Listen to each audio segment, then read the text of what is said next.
और इसके समर्थन में पर्याप्त सबूत भी मौजूद हैं। ट्रंप प्रशासन ने मोदी सरकार की भारत और पाकिस्तान के बीच ऑपरेशन सिंदूर में युद्ध विराम लाने में मदद की थी, लेकिन इस श्रेय को मोदी सरकार द्वारा राष्ट्रपति ट्रंप को नहीं दिया जा रहा है। अब जब मैं सबूत की बात करता हूं, तो सबूत बिल्कुल स्पष्ट है कि 8 मई को, जो कि हवाई हमलों के अगले दिन है, 6 से 7 मई की रात को वॉशिंगटन स्थित भारतीय दूतावास से एक प्रेस विज्ञप्ति जारी हुई थी कि भारत के एनएसए डोभाल ने अपने अमेरिकी समकक्ष मार्को रूबियो से संपर्क किया था। अब आप संपर्क क्यों करते हैं? आप संपर्क इसलिए करते हैं क्योंकि आपको मदद चाहिए, आपको अमेरिकियों से मध्यस्थता चाहिए। लेकिन भारतीय पक्ष इस बात से इनकार करता है।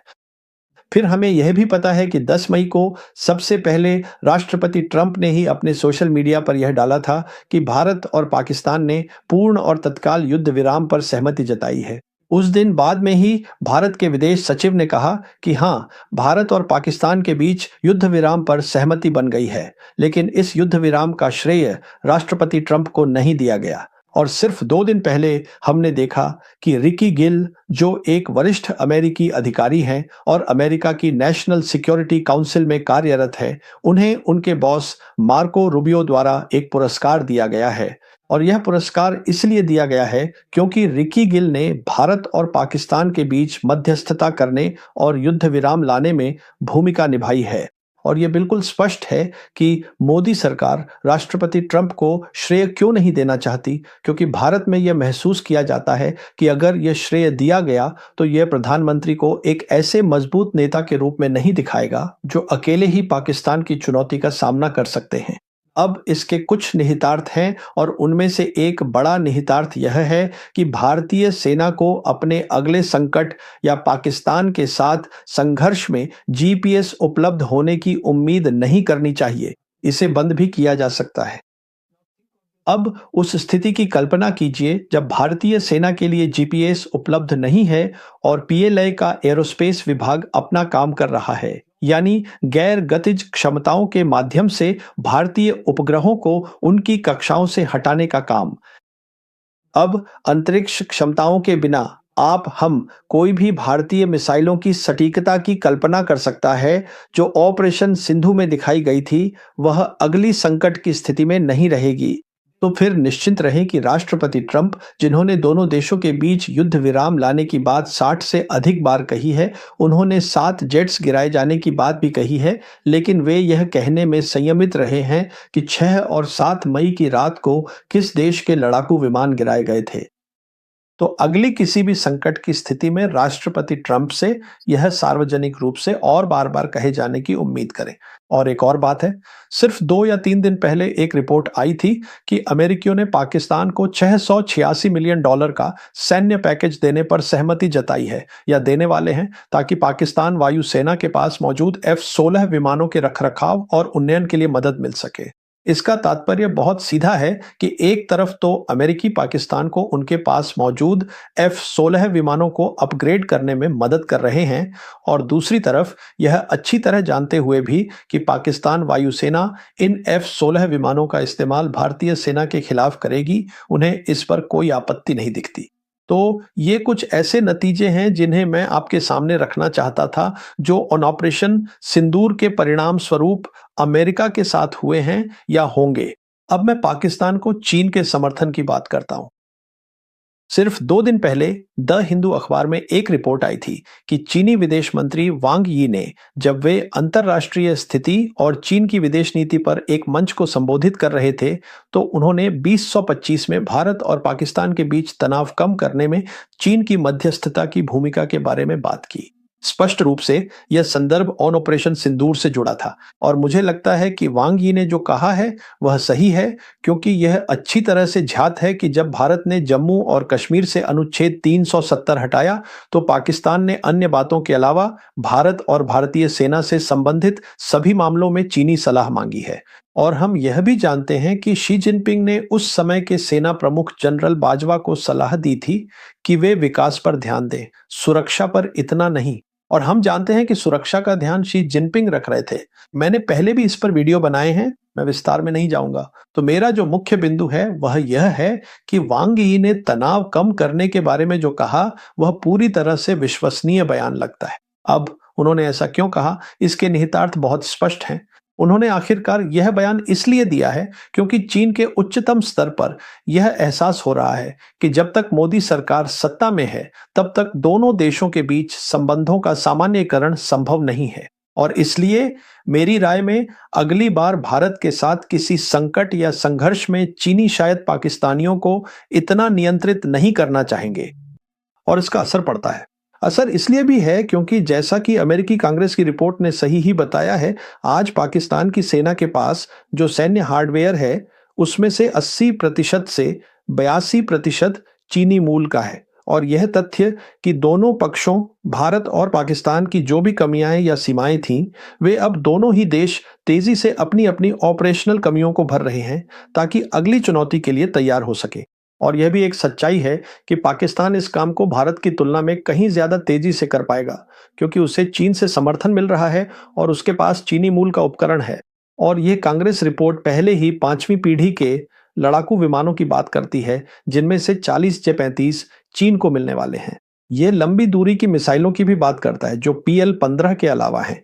PL-17 को पाकिस्तान की सेना को दिया जाएगा, फिर के J-500 AWACS पाकिस्तान की सेना को जाएगा, फिर बैलिस्टिक मिसाइल डिफेंस प्लेटफॉर्म जैसे HQ-19 चीन द्वारा पाकिस्तान को दिए जाएंगे। और मुझे इसमें कोई संदेह नहीं है कि एंटी ड्रोन सिस्टम प्लेटफॉर्म जिनमें माइक्रोवेव हथियार और लेजर हथियार होंगे, वे भी चीन द्वारा पाकिस्तान को दिए जाएंगे। तो मेरा जो मुख्य बिंदु है वह यह है कि जबकि यह रिपोर्ट आई है कि पाकिस्तान ने 2025-2026 के लिए अपने रक्षा बजट में 20% की वृद्धि की है, यह कहानी का केवल एक पक्ष है। बजट को अलग रख दें, पैसे को अलग रख दें, चीन यह सुनिश्चित करेगा कि अगर कोई और संकट आता है या भारत और पाकिस्तान के बीच कोई युद्ध होता है तो पाकिस्तान हार नहीं पाएगा और भारत जीत नहीं पाएगा। और इसी वजह से मैंने कहा था कि मौजूदा हालात में जहां ट्रंप प्रशासन भारत का समर्थन नहीं करेगा, अगली किसी भी संकट की स्थिति में हम देखेंगे कि चीनी भारत और पाकिस्तान के बीच युद्ध की प्रकृति को बदलने में और भी बड़ी भूमिका निभाएंगे। मैं संक्षेप में उन लोगों के लिए समझा दूं जिन्होंने मेरे पहले के वीडियो नहीं देखे हैं कि जब हम युद्ध की प्रकृति की बात करते हैं तो हम यह समझते हैं कि युद्ध क्या है और हर युद्ध हिंसा के बारे में होता है, ये खून खराबे के बारे में होता है। जब से युद्ध शुरू हुआ, जब से मानव जाति ने युद्ध शुरू किए, यह हमेशा इन्हीं चीजों के बारे में रहा है और इसलिए सही ही कहा गया है कि युद्ध का स्वभाव कभी नहीं बदलता। लेकिन युद्ध का चरित्र का मतलब है कि युद्ध कैसे लड़ा जाएगा। यह लगातार बदलता रहा क्योंकि इसमें नई नई तकनीकों का समावेश होता रहा और इसी वजह से युद्ध की नई अवधारणाएं बनती रहीं। तो यह लगातार बदलता रहा। हर बार जब कोई नई तकनीक आई तो यहां जो बात समझने वाली है वह यह है कि दो बड़ी संस्थाओं के कारण जो बनाई गई हैं, जैसा कि मैंने कहा PLA में अप्रैल 2024 के सुधारों के परिणाम स्वरूप, और ये दो संस्थाएं जिनका मैं यहां उल्लेख कर रहा हूं क्योंकि ये मेरी चर्चा के लिए प्रासंगिक हैं, वे हैं एरोस्पेस फोर्स और साइबर स्पेस फोर्स। ये वे गैर घातक क्षमताएं हैं जहां हम देखेंगे PLA की भूमिका और भी बड़ी होती जा रही है। ऑपरेशन सिंदूर में हमने देखा कि पाकिस्तान पक्ष ने अपनी साइबर क्षमताओं का सीमित रूप में प्रदर्शन किया।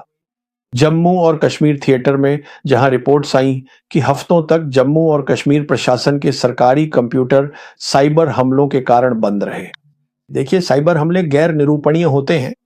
आप ये नहीं कह सकते कि यह किस देश से आया, क्योंकि यह कहीं से भी किसी भी देश द्वारा किया जा सकता है। तो यहां जो बात कहने की है वह यह है कि PLA के पास भारत पर पर्याप्त साइबर टोही डेटा है और आज इसके पास जिन दो संगठनों का मैंने अभी जिक्र किया उनकी वजह से यह क्षमता है कि हमारे उपग्रहों को निष्क्रिय कर सके और पूरे भारत में, जिसे युद्ध क्षेत्र कहा जाता है, साइबर अभियान चला सके। दूसरे शब्दों में कहें तो भारत में नागरिक जीवन को पूरी तरह से ठप कर सकता है। उनके पास ये क्षमता है और अगर वे अगली संकट की स्थिति में ऐसा करते हैं क्योंकि वे ये सुनिश्चित करेंगे कि पाकिस्तान जीते, तो दुनिया के नजरिए से देखें तो यह किसी भी देश द्वारा किया गया पहला साइबर अभियान भी होगा और चीन के लिए यह अपने मुख्य प्रतिद्वंदी यानी अमेरिकी सेना के खिलाफ साइबर में पहला उपयोगकर्ता होने का लाभ देगा। अब जहां तक युद्ध के स्वरूप का सवाल है वह भी बदल जाएगा क्योंकि जैसा कि मैंने कहा, आज पाकिस्तान की सेना के पास संचालन स्तर के युद्ध लड़ने की क्षमता है। संचालन स्तर का युद्ध का मतलब है कि आप गहराई में लड़ते हैं, आप भूमि युद्ध क्षेत्र में गहराई में प्रहार करते हैं।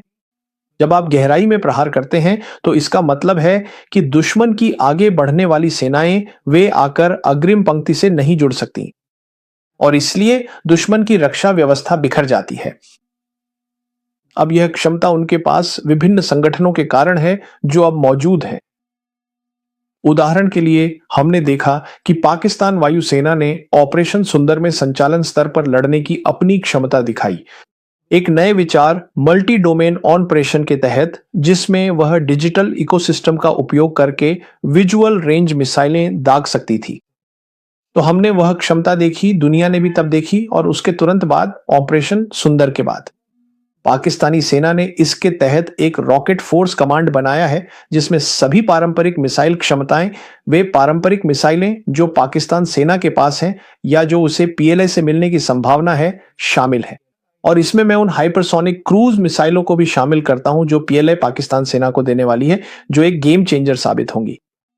ये सभी रॉकेट फोर्स कमांड के अंतर्गत आएंगी और यह भी युद्ध के संचालन स्तर पर काम करेगा, जिसका अर्थ है भारतीय क्षेत्र, युद्ध क्षेत्र की गहराई में प्रहार करना। जैसा कि मैंने कहा, ये दो संगठन जिन्हें पीएलआई ने बनाया है, यानी एरोस्पेस फोर्स और साइबर स्पेस फोर्स, ये भी संचालन और रणनीतिक दोनों स्तरों पर काम करते हैं, लेकिन विशेष रूप से संचालन स्तर की बात करें तो हम अब युद्ध क्षेत्र की बात कर रहे हैं, और युद्ध क्षेत्र नहीं तो यहां भी इनकी एक भूमिका होगी। और साथ ही जैसा कि हमने देखा कि पाकिस्तान एयरफोर्स के पास पहले से ही अच्छी इलेक्ट्रॉनिक वॉरफेयर क्षमताएं हैं, तो मेरा कहने का मतलब यह है कि भारत के पास ये क्षमताएं नहीं हैं, खासकर ये क्षमताएं साइबर, इलेक्ट्रॉनिक वॉरफेयर और अंतरिक्ष में, और यही वह जगह है जहां युद्ध जीता या हारा जाता है, और मैंने इसे अपने पहले के वीडियो में समझाया है। तो पाकिस्तान की सेना को यह बहुत बड़ा फायदा मिलेगा, और एक और बड़ा फायदा जो पाकिस्तान की सेना को मिलेगा वह यह है कि युद्ध लड़ने के संचालन स्तर के अलावा रणनीतिक स्तर पर जो युद्ध का सबसे ऊंचा स्तर है, वह युद्ध और शांति के फैसले भारतीय सेना की तुलना में कहीं ज्यादा तेजी से ले सकेगी। क्योंकि पाकिस्तानी पक्ष ने जो किया है वह उस 27 तारीख की घटना के परिणाम स्वरूप है।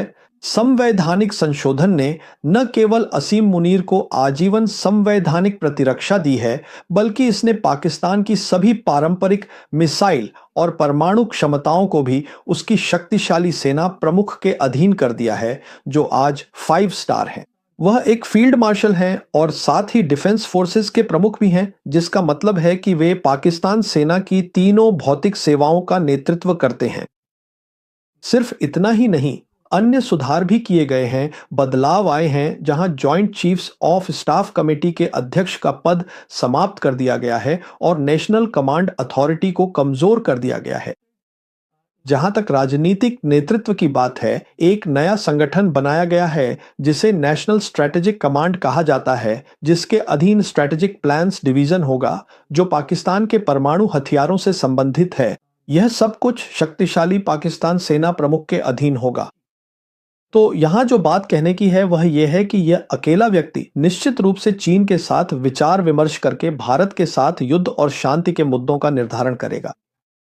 तो पाकिस्तान सेना के संदर्भ में रणनीतिक स्तर और संचालन स्तर पर निर्णय लेना अब और तेज होगा। मैं